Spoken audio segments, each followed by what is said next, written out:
Hello, it's Amal, and in this video I will help you step by step on how to release and detach from the outside noise so you can create your own identity.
Don't have to shape your reality.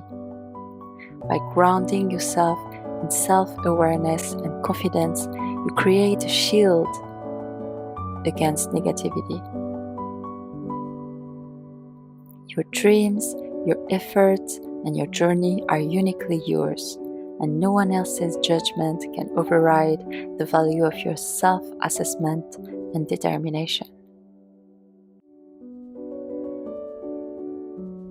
It's really important here to realize that you have the choice to believe or not to believe what you hear. Not every opinion is in your best interest, and it's crucial to discern which ones to consider and which one to ignore. It's also essential to remember opinions are often influenced by others' expectations, biases, or fears, not necessarily what's best for you. You can listen to opinions carefully, but always make an inner choice to take them or release them. And it's always important to reflect on whether the advice aligns with your values and goals. Just because someone shares their thoughts doesn't mean you have to accept them as your truth. You can trust your intuition to guide you in making decisions that serve your purpose. Also, an opinion is just that, an opinion. It doesn't define you or have an impact on your identity unless you choose to let it. You are in control of your story, and you decide which perspectives to internalize and which one to dismiss. External opinions only hold power over you if you allow it. I remember years ago when I wanted to pursue music, and I had a lot of people around me sharing their opinion, both positive and negative. They shared their doubts, fears, and unsolicited advice, but deep down, I knew what I wanted. I was very stubborn about following my passion because I felt it deserved a chance. So I took that leap, and I had amazing experiences that shaped me in a ways that I couldn't have imagined. And really following my intuition, despite the noise, led me to personal growth and unforgettable memories. You will see that people will advise you and give opinions within the limitation of their perception. They can only offer guidance based on what they know, their experiences, and how they see the world. Their advice is often shaped by their fears, beliefs, and the limits of their understanding. So when someone tells you what they think you should do, it's important to remember that their perspective is inherently limited.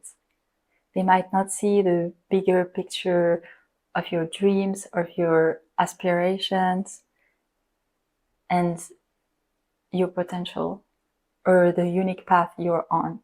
They can't fully see what drives you or the vision you hold for the future because it's beyond their personal experiences. This doesn't mean that their opinions are worthless, but it does mean that they should be considered cautiously. And always filter these opinions through your own understanding and intuition. Just because someone doesn't see the possibility or success in your path doesn't mean it isn't there. They are advising you from their own point of view, not yours. Ultimately, it's your journey, and you have the power to decide which opinions serve you and which are just reflections of someone else's limitations. It's important to stay true to your vision and trust that your perception, which includes your dreams and aspiration, is just as valid, if not more, because it's yours. Stella Python says, whatever you believe to be true, whether it is true or not, if you believe it, then to you it becomes the truth.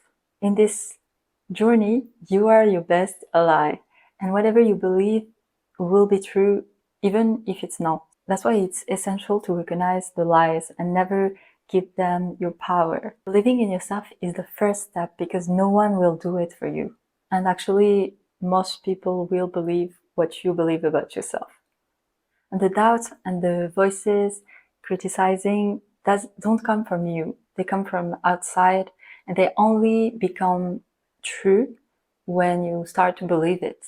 And so this is the choice you have, to internalize these voices and opinions and to make it part of you, or to ignore them because you know who you are and what you can achieve, and nobody can say otherwise. The voices of doubts come from your social conditioning.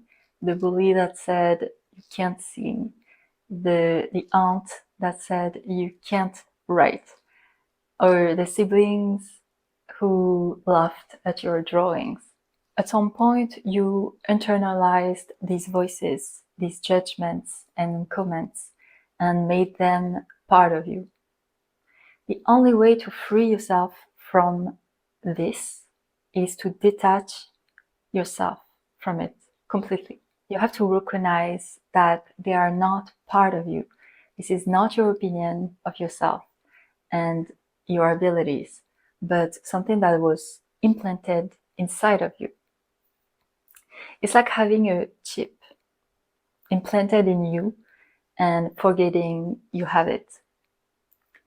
To free yourself, you have to remove the chip and let all the lies fall apart. Everybody has doubts. Everybody has fears. I had moments where these voices would try to influence my action with doubts and fears, resonating with opinions and criticism. Sometimes it still happens to be triggered by situations or words, but I choose to remind myself of who I am, what I am doing here, and why I am here, and what I'm choosing to do. These words do not define you. These judgments do not define you. And you can choose to detach from it and ignore them. To detach from this criticism and judgment, it's important to start slowly. Not doing anything, just sitting in silence. When sitting in silence, the voices are the loudest, and it can be very overwhelming. Being able to sit in silence, not doing anything, will be a proof that you have outgrown these voices and that you are able to decipher the lies from the truth. It's important to note that only you are able to do this, because only you can hear the voice. Nobody can hear it for you. To free yourself from it, you have to start by understanding it, starting with compassion and empathy. Hear the voice, but do not react to them. Ask yourself, is this a truth or a lie? If it's a lie, when did I start to believe it? You can go back to the past and find the experiences or moments that implanted the lie. Recognize it as a lie, starting with compassion and understanding. I hear what you are saying, but what you are saying isn't true. I choose to ignore it and recognize it as untrue. This process of understanding the voice inside your head, starting with compassion and empathy, really helps you to free yourself from it, because you come from a place of negotiation and not from a place of fight or aggressivity. Especially if there's already a fight inside your head, it's better to come from a place of negotiation. You can imagine two opponents in a sword fight, and one of the opponents choose to start negotiating and stop the fight. And especially if there's really a fight inside your head, coming from a place of compassion and empathy helps you become the mediator of this fight, and little by little freeing yourself from the toxic dialogue inside your head. And you can do this process every time you are triggered or every time you are overwhelmed with your own thoughts, every time you have doubts or fears, or every time you are overthinking. This part personally helped me to release the negative energy and overwhelming thoughts that I had. Connecting with a passion, a way of expressing yourself, can be very healing. It can be drawing, painting, singing, writing, music, cooking. There's a lot of ways to express yourself. It can be anything. I believe there's a form of art in every endeavor. Self-expression through art is very powerful. It allows you to release the feelings and emotion in a way that you couldn't do by just speaking them out loud. It gives colors to your fear, doubts, and anger. It brings truth to light, and it shows you deeper layers of your being. At the same time, it allows you to release any kind of negative energies. I like to think of creativity as the expression of the subconscious, and in that way it is very healing. It allows you to release these energies without having to rely on your analytical thinking, which can easily stay stuck in loops sometimes, especially if you tend to overthink. I experienced this personally as well. I used to overthink a lot, and I still do sometimes, and just expressing myself in other formats than just speaking allows me to just release these negative energies and to find peace in silence. As human, it is very important to get in touch with our creative side. And I'm not talking about talent or about making a career out of it. It's more about self-expression.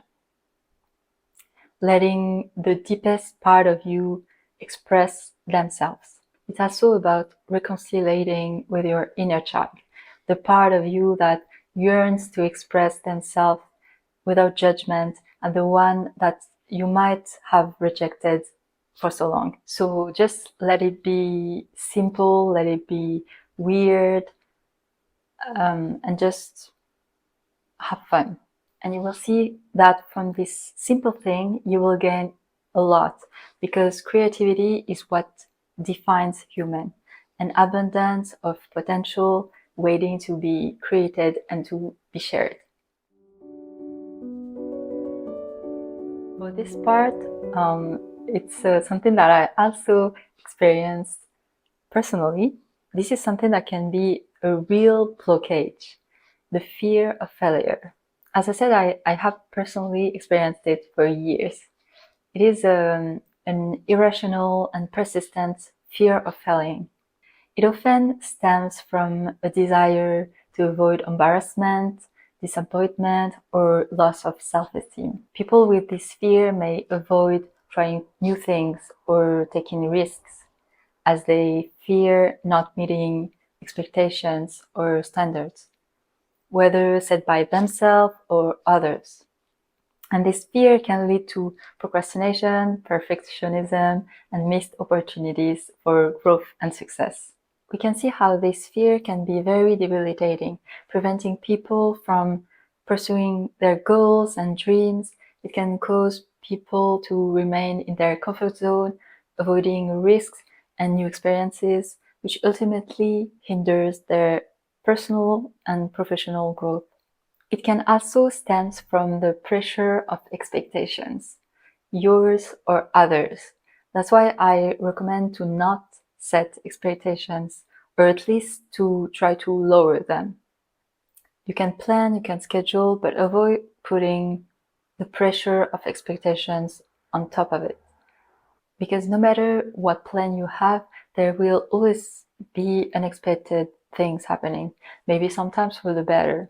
It's important to accept this, to embrace the unexpected and to be flexible. Instead of fearing, allow yourself to fall and to get back up. Setbacks are a chance to adjust, reconsider, and change. In that sense, we can see that failures is an opportunity. It's also important to remember to be gentle with yourself. This is something I've struggled with too in the past, being kind to myself, because when you have high expectations, you often fall into the trap of feeling like you're not doing enough or not being good enough, even though you know it's not the truth. And you know it's all in your mind and it's just a lie. The voice that tells you you're not good enough is a lie. I actually received this advice from someone. You can take a situation from the past where you were able to do something, or a situation where you were able to achieve something. For example, if you are about to pass an exam and you are scared of failing, you can remember a situation from the past where you were actually able to pass the exam. And even though you had fears before, but you were able to pass the exam. So just by remembering this exact time where you were able to do that thing will help you to release the stress of the expectations and the pressure. During this situation, the voice telling you that you couldn't do it was a lie, and now you are facing the same situation, but you know deep down that you are able to overcome that exam or that situation, and that you have what it takes. And this is something that I do every day. Every day, remind yourself that these voices are not your own, and that you are choosing to follow your intuition and trust that you are capable. So yeah, don't fall into this trap. Be kind to yourself. Don't let those voices bring you down. Remember that you are capable, you are strong, and you can overcome anything. And if this fear is too overwhelming, you can start slowly with small steps, increasing little by little the efforts. Starting with small steps will allow you to conquer that fear and to realize what you are actually capable of doing. Since I started coaching, I realized something. Everyone has their own definition of success. For some people, it's getting a degree, getting a job, and building a family. For others, it's starting a business, creating an empire, and building a legacy. Some want to be surrounded by people they love, nurturing their family, and spend their life watching their children grow up. For others, it's to travel the world and have many adventures and discover new culture. And the lesson here is that everybody has their own definition of success, and there are unlimited ways to define it. Success is subjective, and in that sense, it is important to not get stuck into this mainstream idea or definition of what success looks like. One definition of success isn't better than another, and only you can define what success means to you. It's essential to create your own definition of success and to not let others influence that definition. When you allow others' expectations or societal standards to dictate what success should look like, you risk pursuing things and goals that don't really resonate with your values and passion. And this can lead to dissatisfaction even if you achieve those external standards of success. By defining success with your own term, you can align your efforts with what truly resonates with you and what really matters to you. This empowers you to set goals that are meaningful and fulfilling, helping you to stay motivated and resilient in the face of challenges. It's also about understanding what makes you feel accomplished and satisfied and striving towards that vision, regardless of what others might say or think. Now, I want to give you some advice on how to tune out negativity when you are surrounded by it or when you are in a negative environment.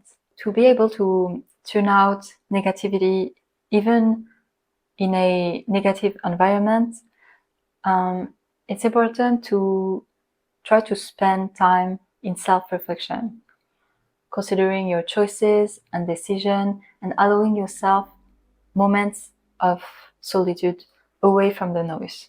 This can really prevent and reduce the fears and anxiety because it's in these quiet moments that you can reconnect with your true intentions and regain clarity. The truth is your environment is everything, which is why surrounding yourself with people who truly love you and support you is very important. Their encouragement can serve as a strong foundation, helping to reduce fears and insecurities when they come. On the other side, in order to protect yourself, start by setting boundaries with those who discourage you, criticize you, or judge you. It is essential because you have to protect your mental space from negativity. I wanted to add this point about boundaries. Boundaries work both ways. The boundaries you set with others and the one that you establish with yourself. Self-boundaries are particularly valuable if you have tendency to overthink. They allow you to recognize when your inner voice becomes overly critical or negative. By consciously setting limits and telling yourself, stop, when that voice starts controlling your thoughts, you can interrupt these patterns and create a more supportive internal dialogue. And I literally do that. I just do stop. Like, I know it sounds crazy, but you just stop. This is one way you can do it. Lastly, boundaries with your environment also applies with the thing you consume. TV shows, movies, music, media, news, and social media. These influences can slowly shape your thoughts, emotions, and even beliefs. And the risk with this is that it happens subconsciously. You're not even aware that it's happening. this is something that I try to pay attention. And I would highly recommend you to start paying attention to this as well. Because constant exposure to negative or toxic content can fuel fear, self-doubt, or feeling of inadequacy, even if you're not even consciously aware of it. Being mindful of what you consume is crucial for protecting your mental and emotional well-being. Ask yourself, does this content inspire me or drain me? Does this align with the life I want to build? Making deliberate choices about the content you engage with can create a space for more uplifting, educational, empowering content that supports your growth and peace of mind. So consider modifying slowly your environment by reducing time spent on platforms like Instagram or channels that brings negativity, and seek out content that uplifts and educates. Whether it's listening to music that inspires joy, watching shows that align with your values, or following accounts that promote positivity and personal growth. These subtle changes can significantly have an impact on your mental health and overall mindset. This mindful approach to consumption not only protects your mental space, but also allows you to stay more connected to your true intentions, free from the noise and unnecessary distractions or harmful narrative. When you set boundaries with what you consume, you reclaim control over your environment, creating a supportive space that nurtures confidence, clarity, and peace. And really, setting boundaries with yourself and with others helps you maintain a healthier mindset, balancing external influences with internal self-discipline. This ultimately empowers you to navigate your path with greater confidence and peace. Finally, it's important to remember that perfection isn't the goal here, and it's fine, it's okay. Remember to be kind to yourself and readjust and refine along the way as needed. So yeah, I hope this video helped you, and let me know if you have any questions, and I will see you on my next video. Bye!